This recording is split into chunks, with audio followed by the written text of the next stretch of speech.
Imagine this: a boy, only 9 years old, walking onto a stage so bright it looks like daylight had been trapped indoors.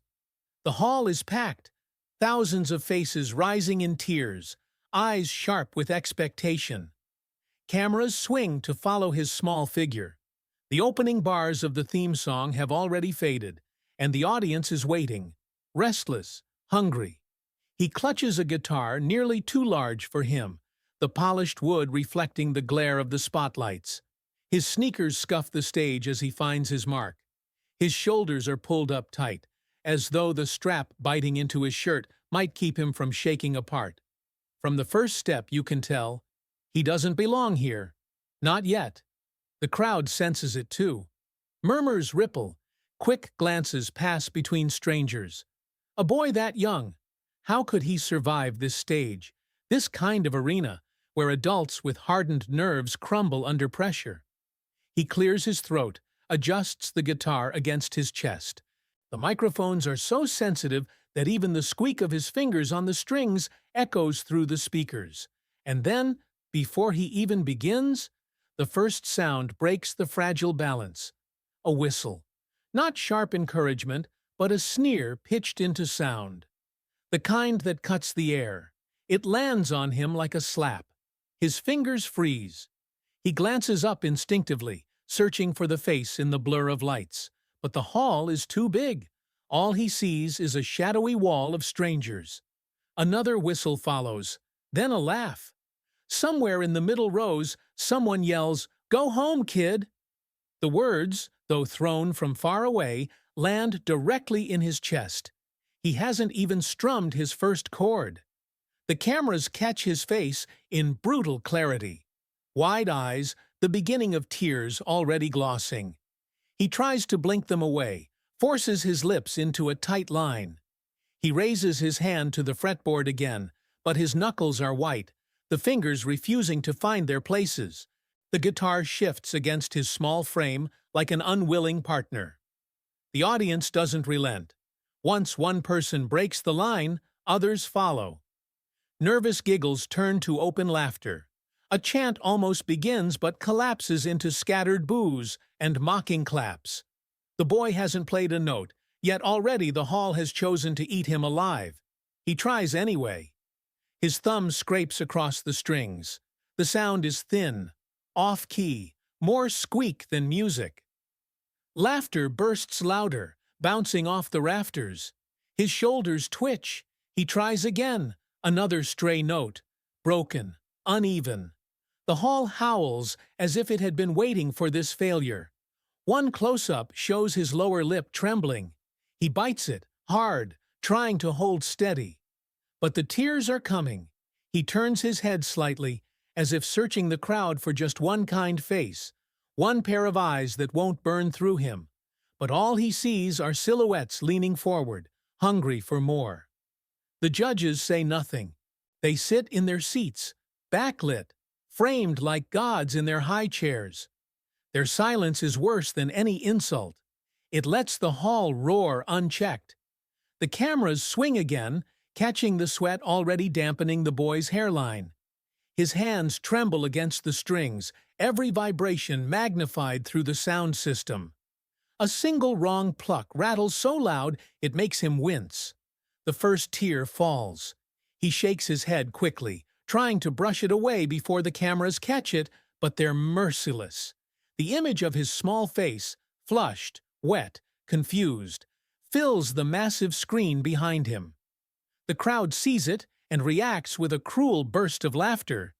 It's not just a failure now, it's entertainment. The sound rises higher. Someone shouts, "Get him off the stage!" Another voice, sharper, yells, "He's not ready!" The hall is no longer an audience, it's a mob, a wall of sound battering a single child. And yet, in the middle of that storm, he doesn't run. His sneakers stay planted on the taped mark. His guitar strap still digs into his shoulder. His eyes dart once more across the room, searching for something, someone to anchor him. All he finds is noise. The stage lights blaze hotter, making the tears shine like glass. His lips part as if to say something, maybe to plead, maybe to apologize, but no sound comes. He lowers his head instead, staring at the frets. He can't see the strings clearly anymore.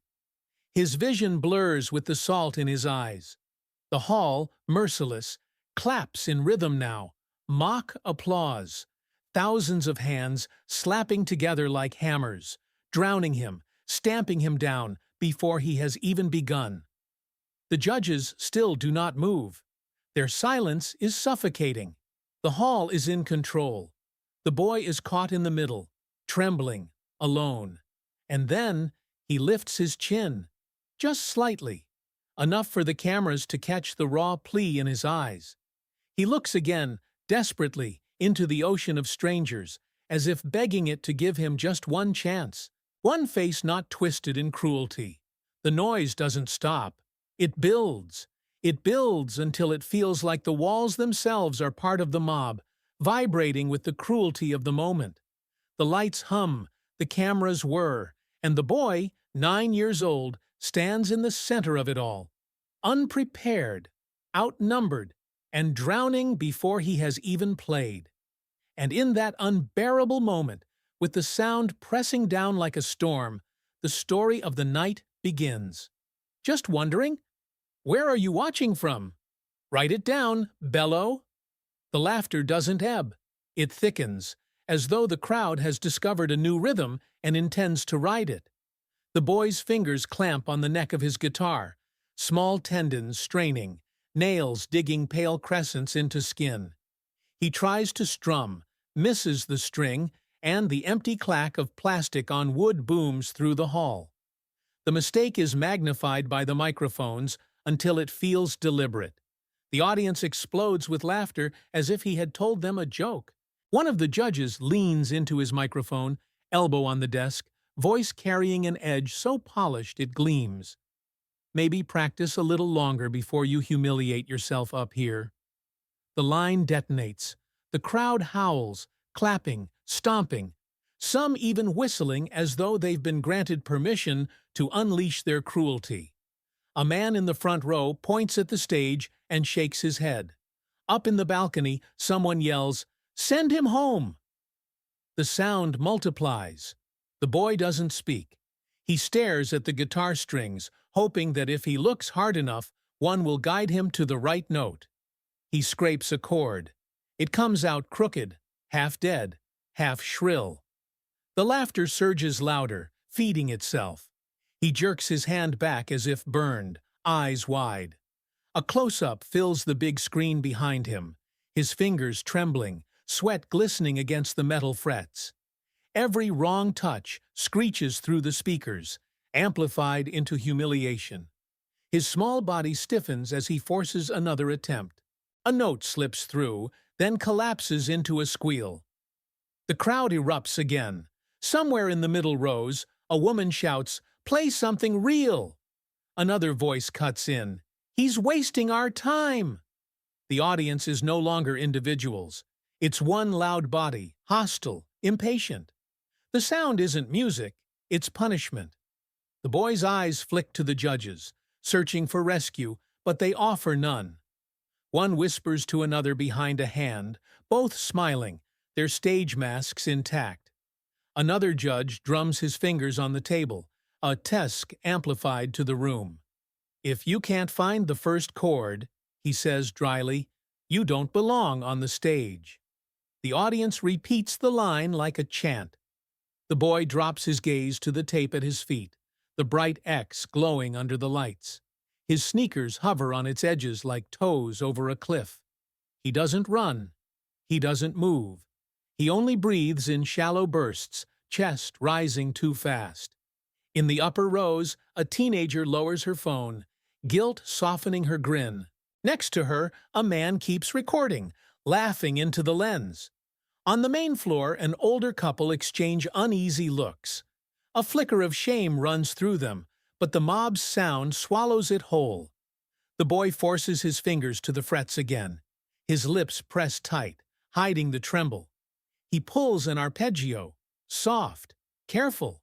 For a second, it rings almost true, a fragile bubble floating into the lights. The crowd shifts, sensing something tender. Then a heckler pops it. "Sing us a lullaby, baby!" The hall bursts with laughter. The bubble dies. The boy flinches, shoulders hunching as though he'd been struck. The next notes stumble, wrist locking, the final string squealing high. His head bows. A tear streaks down his cheek. He tries to angle his face away from the cameras, but the lens is merciless. On the giant screen, 20 feet tall, the tear glistens. The crowd reacts with another wave of laughter, crueler now. The host shifts nervously backstage, headset crackling. The stage manager signals toward the judges' table. The man in the center reaches for the big red button in front of him, the one meant to end a performance. His finger hovers, and the overhead screen zooms in, broadcasting the hesitation. The audience seizes on it. "Press it! Press it!" they chant, pounding their palms against their knees, clapping in rhythm. The chant vibrates through the hall, a ritual calling for an ending. The boy hears it. He thinks it's a countdown. His chest caves, and for a moment he looks ready to drop his guitar, ready to flee. He swallows, forcing the lump in his throat down, and leans into the mic. His voice cracks on the first syllable. "Can I?" The rest is trampled under another swell of laughter. He looks out one last time. His eyes skim the front rows, searching desperately for one human face that isn't twisted with mockery. For a heartbeat, he holds his shoulders back. Not because he feels brave, but because he remembers that's how he's supposed to look on stage. The crowd leans in. The lights hum overhead.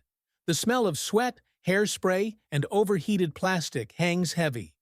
Even the hecklers pause, waiting for the final collapse, the moment they can carry home as a story.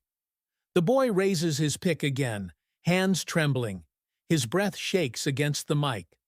The judge sighs, dramatic, and lowers his finger another inch toward the button. A faint red glow ignites around its rim, pulsing like a heartbeat. The boy draws in air. The audience holds theirs. And from somewhere deep in the back rows, a shift occurs.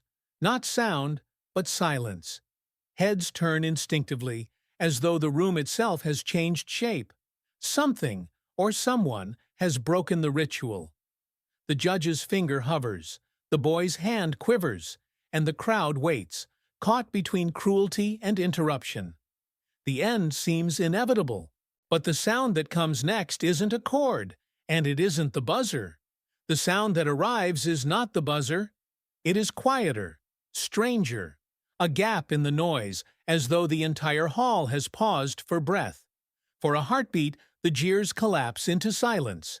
The boy's pick trembles against the strings, the tiny vibration amplified through the speakers like a secret the microphones weren't meant to catch. One of the cameras, searching for a reaction shot, drifts to the back rows. At first it finds nothing, just faces in shadow, phone screens glowing. Then it lingers. A man sits with his arms folded, shoulders relaxed, eyes fixed on the stage. No phone, no whispering, just watching. Chuck Norris. From a distance he looks almost anonymous. Denim jacket, plain boots, no entourage, no sign that he's waiting to be recognized. But the camera lingers. The face is older, the lines deeper, yet the eyes are unmistakable. Calm, steady, as if he sees something no one else does. In the broadcast truck, a producer murmurs, "Hold on that shot." The judge's hand still hovers above the buzzer, the red rim pulsing like a countdown. The boy notices it, his face draining pale. He lifts his pick again, purely mechanical, the action of someone obeying routine rather than courage. In the balcony, recognition sparks. A woman covers her mouth. A man in a baseball cap nudges his neighbor, whispering with urgency. The name spreads in ripples. It's him. It's Chuck Norris. The sound carries sideways through the rows before tumbling down into the lower levels. The hall changes texture. Chuck doesn't wave or smile. He shifts forward slightly, resting his hands on his knees as he rises. That single movement is enough. The audience gasps, then murmurs, then surges into a stunned buzz. Phones tilt upward all at once. A shout cuts through the noise. "That's Chuck Norris!" The boy hears it. He looks up instinctively, eyes darting through the glare of lights, and then he sees him. Calm, upright, unwavering. For the first time since walking out, his shoulders ease, just barely. He takes a breath that doesn't shake. The judge tries to speak into his microphone, tone dry and dismissive. "We don't have all night." But the line dies in the air. The crowd isn't listening. They're watching the man who has chosen to stand. Chuck steps into the aisle. The movement is unhurried, deliberate. People press their knees together to make space without being asked. Some lower their phones, realizing they'd rather witness than record. Others lift them higher, desperate to prove they were here. The camera crane tilts to follow his progress down the stairs, each step pulling the atmosphere tighter. He doesn't look at the big screens. He doesn't glance at the judges. His eyes remain on the boy. The distance between them shrinks, and with each stride the mood in the hall tilts further. The laughter that had defined the night feels childish now, something no one wants to admit to. The boy can't look away. He grips the guitar differently, not clutching but holding, as though it might still serve him. The terror in his eyes softens into raw confusion. How could this be real? A heckler near the front tries to shout, "Sit down!" The words clang hollow, instantly drowned by a rising chorus of shushing. The balance has shifted. The crowd doesn't want more cruelty. They want to know what happens next. At the judge's table, the man with his finger on the button hesitates. His hand trembles slightly. He looks from the glowing red circle to the giant screen showing Chuck descending toward the stage. For the first time, the authority at that desk looks irrelevant. Chuck reaches the barrier at the floor. A guard moves without instruction, unhooking the gate. The moment feels choreographed, though it isn't. The man simply steps aside, as if instinct told him resistance would be pointless. The lower rows rise, not clapping yet, but standing the way people do at parades when something weighty passes by. The boy watches, motionless on his taped X. His breathing steadies further. His lips part, but no words come. The cameras cut quick. A teenager wiping away smudged mascara. A man lowering his foam finger. An older woman pressing her hands together as though in prayer. The crowd is no longer a mob. It is splitting, transforming. Awe presses against shame, and awe is winning. Chuck crosses the floor. His boots echo faintly on the polished surface. He keeps his hands at his sides, his posture relaxed but anchored. The quiet moves with him, thinning the noise wherever he goes. He isn't commanding silence. It follows him. The boy swallows. For the first time, the guitar strap doesn't look like a chain around his shoulders. His pick stops trembling. His eyes track Chuck's approach, like a lifeline drawing closer. The judge inhales sharply into the microphone, ready to reassert control. But all that comes through the speakers is breath. Naked, unsteady. It makes him sound smaller. He lowers his hand away from the button. Chuck reaches the steps. He plants one boot on the first stair. The hall tightens, a single body holding its lungs full. Phones rise higher, faces tilt upward. The boy stands frozen, waiting. The audience, thousands strong, inhales together, suspended on the edge of a moment that is no longer the boy's alone. Chuck doesn't hurry. He moves toward the stage with a steadiness that fills the space more than speed ever could. Each step is measured, boots striking against the floor in rhythm with the hush spreading through the crowd. What had been chaos a minute ago folds into silence. You can hear a cough in the balcony, the squeak of a camera crane, the boy's uneven breath hitting the microphone. The judges exchange baffled looks. One leans into his mic. What's he doing here? This isn't his show. Another forces a grin and adds, maybe he wants an audition. The joke dies before it reaches the first row. Even the usual hecklers hold their tongues. Chuck climbs the short stair at stage left. The floor hand doesn't block him. He just steps aside, headset sliding down his neck, eyes wide. Chuck crosses the tape line and stands just behind the boy. He doesn't touch him. He doesn't look at the judges. He simply turns to face the hall, shoulders square, voice low but clear. I can't sit here and watch grown people mock a child who had the courage to stand here. No flourish, no raised fist, just plain words, and they cut deeper than shouting ever could. The hall stiffens. In the upper rows, a few clap instantly, sharp and fast. Others shift in their seats, guilt heavy in their faces. A woman who laughed earlier bites her lip and looks down. The applause grows in uneven bursts, scattered but insistent. The boy stares at him. His grip loosens on the guitar neck. He's still afraid, but for the first time since walking out, something steadies him. His eyes cling to Chuck's, and the panic softens into raw attention. The head judge clears his throat, trying to anchor the broadcast. "Mr. Norris," he says, voice heavy with authority, "this is a live competition. We have rules." He gestures to the glowing buzzer as if it were law itself. Chuck doesn't flinch. Silence thickens around his pause. The audience, suddenly aware of itself, feels the weight of its own cruelty. A teenager lowers her phone. An older man in the balcony straightens, eyes fixed on the stage. The crowd has been the predator all evening, but now it's being watched. On the giant screen, the split feed shows the boy's tearful face beside Chuck's steady one. No commentary needed. Just the contrast. Fear and courage sharing a frame. More clapping starts. Stronger now. From the balcony a man shouts, "Let him try!" It rolls across the room, echoed by hands rising into applause. Still, not everyone joins. Some fold their arms, uncomfortable, but the balance is shifting.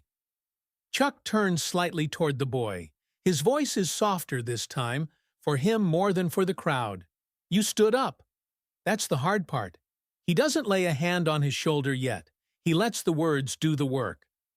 The boy nods, tiny, almost involuntary. His breathing slows. The guitar rests easier against him. The judge at center leans forward again, trying to seize the room back. "Sir, with respect, this stage is for talent. Pity doesn't belong here." He aims for sharpness, but the microphone betrays the tremor in his breath. Chuck finally looks at him. His expression doesn't change, but the silence that follows is louder than any rebuke.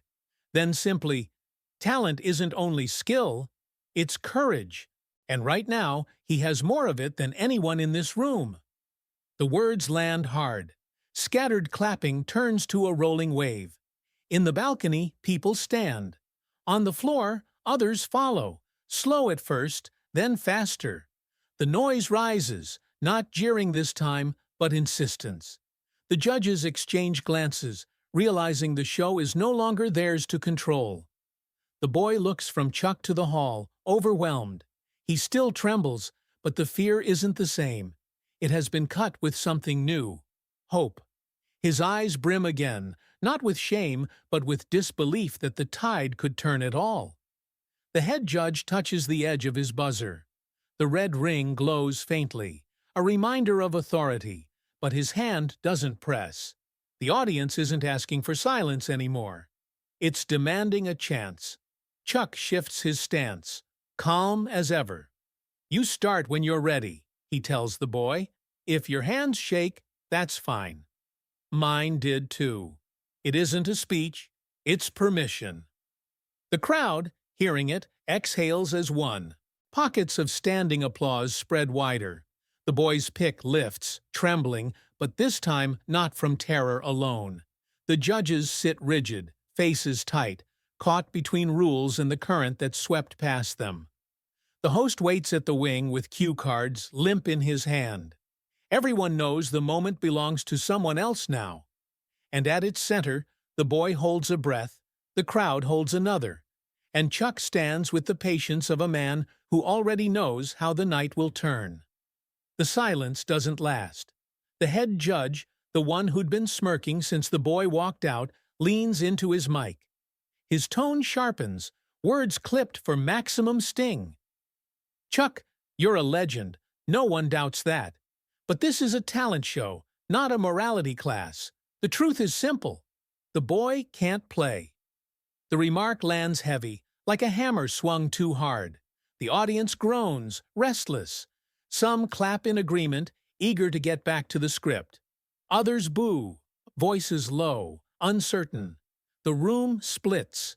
The boy stiffens again, his small shoulders rising toward his ears. The light of hope flickers in his eyes. Chuck turns his head toward the judge, unblinking. He doesn't raise his voice. He doesn't need to. Talent isn't just skill. It's courage. And this child has already shown more courage than anyone at that table. The words drop with surgical precision. For a second, the hall doesn't know how to respond. Then, slowly, people rise. First a man in the balcony, clapping hard. Then a young woman near the stage, standing with tears running down her cheeks. More follow, scattered, uneven, but growing. Their applause climbs like a wave. The boy watches, mouth slightly open, his pick frozen mid-air. For the first time, the crowd isn't united against him. Parts of it are standing for him. His chest expands with a deep, shuddering inhale. The arrogant judge tries to hold ground, forcing a smile that no longer fits his face. He taps his pen against the desk, voice cutting back through the applause. "We can't hand out second chances just because we feel sorry. If we do that, the stage loses its meaning."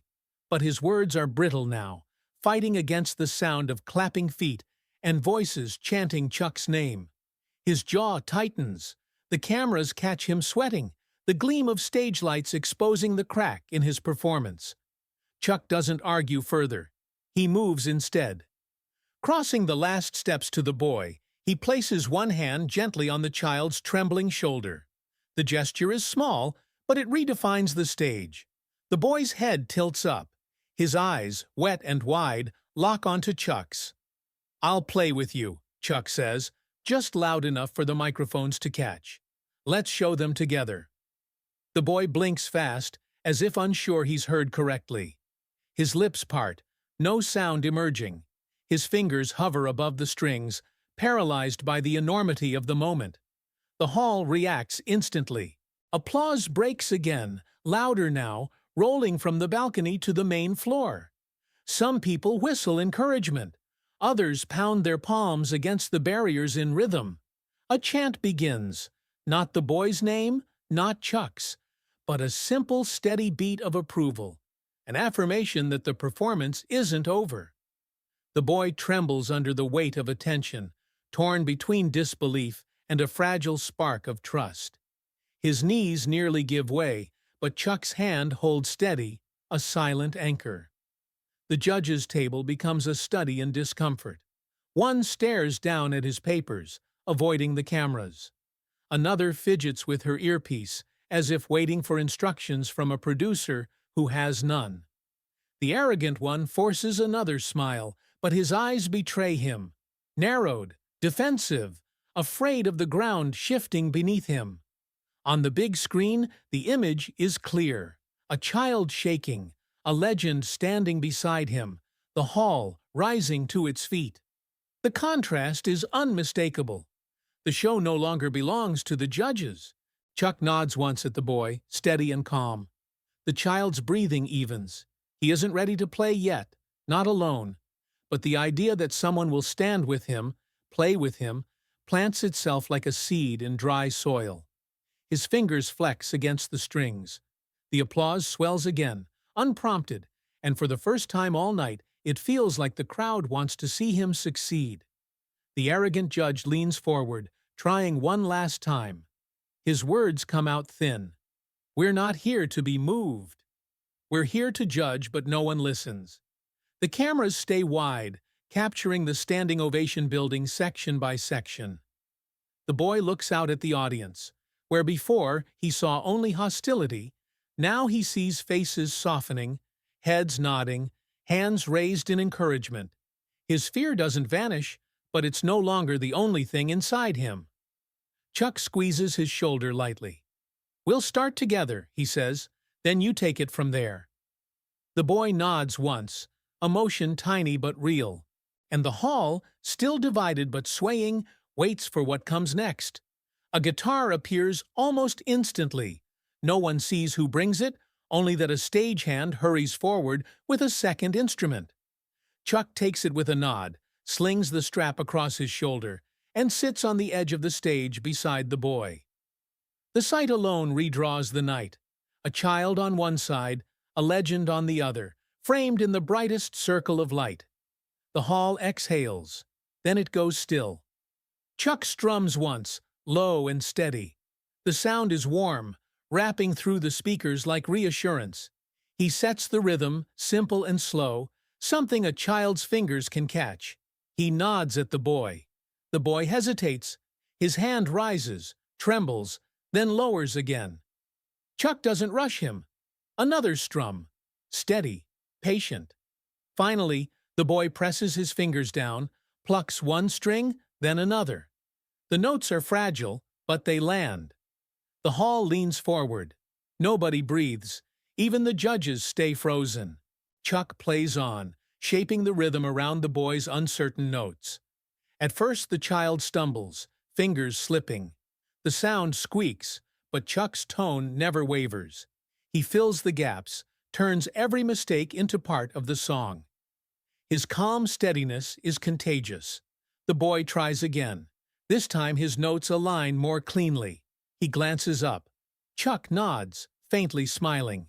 The trembling eases. The sound gains shape. From the balcony, a woman wipes her eyes. On the floor, a child sits taller in his seat, eyes wide. The hall isn't mocking anymore. It's listening. The two guitars weave together, one grounded, one reaching. Chuck plays a foundation, leaving space for the boy to climb. Slowly, the child fills it. The melody begins to live. Then, without warning, Chuck softens his volume, stepping back musically. He tilts his head toward the boy. The message is clear. It's yours now. The boy blinks, startled, but then he plays. A clean run of notes, delicate but sure. The hall gasps. He keeps going. The melody grows, not flawless, but alive, brimming with courage. Chuck watches, steady, no interference. He lets the child have the center, and in that moment, the boy does what seemed impossible an hour earlier. He plays solo. His back straightens. His pick strikes truer. His small fingers, once rigid, move freely across the frets. He doesn't look at the judges. He doesn't look at the crowd. His eyes are fixed on the guitar, on the music, finally flowing out of him. The hall rises. At first a few stand, clapping softly, but soon the wave spreads. It's not forced. It's recognition. The same people who booed now stand on their feet, applauding with faces transformed. The cameras cut to the judges. Their composure is shattered. One stares blankly, lost for words. Another rubs her temple as though trying to explain the unexplainable.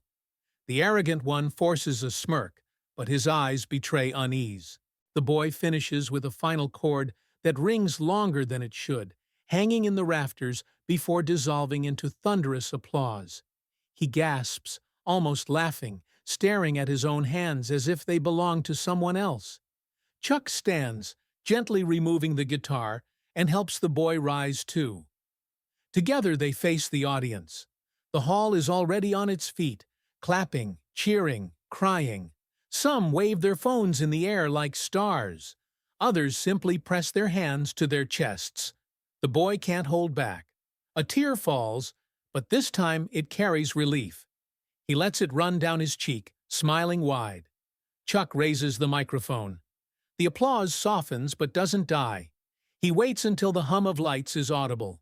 Then he speaks. Remember this.